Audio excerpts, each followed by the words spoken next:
गुरुजी आध्यात्मिकता में आपने 3 स्टेप बताया जैसे पहले देखना या सुनना ठीक-ठीक से, फिर समझना, फिर तीसरा है करना। तो इसके लिए बहुत गहराई से हम देखते हैं या सुनते हैं, तो तभी समझ में आता है और बहुत गहराई से समझते हैं, तभी जीवन में अपने आप करना होता है। तो ये गहराई अभी क्यों नहीं आ रही हमको? अब ये तो अनंत गहराई है इसकी। अब उसकी इतनी गहराई है जिसको आप सोच भी नहीं सकते। जिस गहराई को आप सोच भी ना सको, तो वो गहराई कोई 2-4 दिन में तो नहीं आपको महसूस होगी।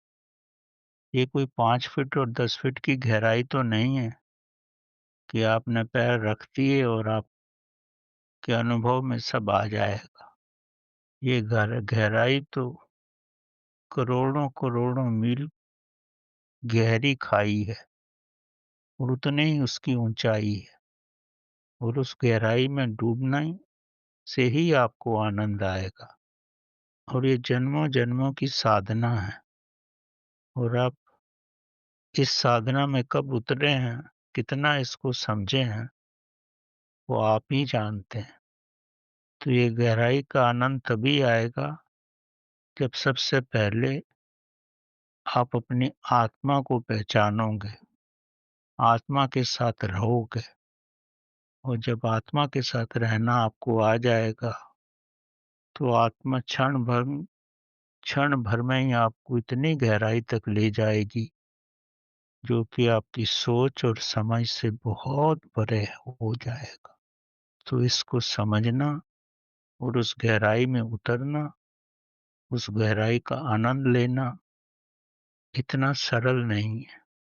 आप परमात्मा को धन्यवाद दो, कम से कम आपकी दिशा तो बदली है कि आप इस तरफ चल रहे हैं।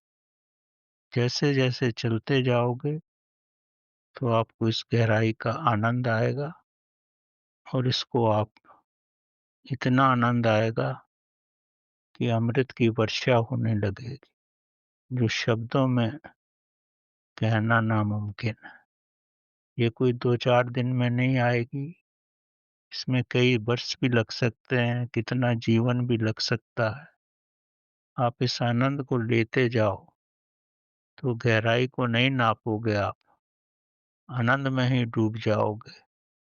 जब इस आनंद में एक हो गए, तो आप और गहराई में कुछ अंतर ही नहीं रहेगा। आप तो रहोगे नहीं, केवल गहराई ही रहेगी। तो इसको ही रमना कहते हैं, इसी को राम का नाम कहते हैं। राम कोई दशरथ के पुत्र नहीं है, इसमें रमना, रम हो जाना, एक हो जाना ही गहराई। तो गहराई को समझने की ज़रूरत नहीं है, गहराई के साथ एक होना ही जीवन है।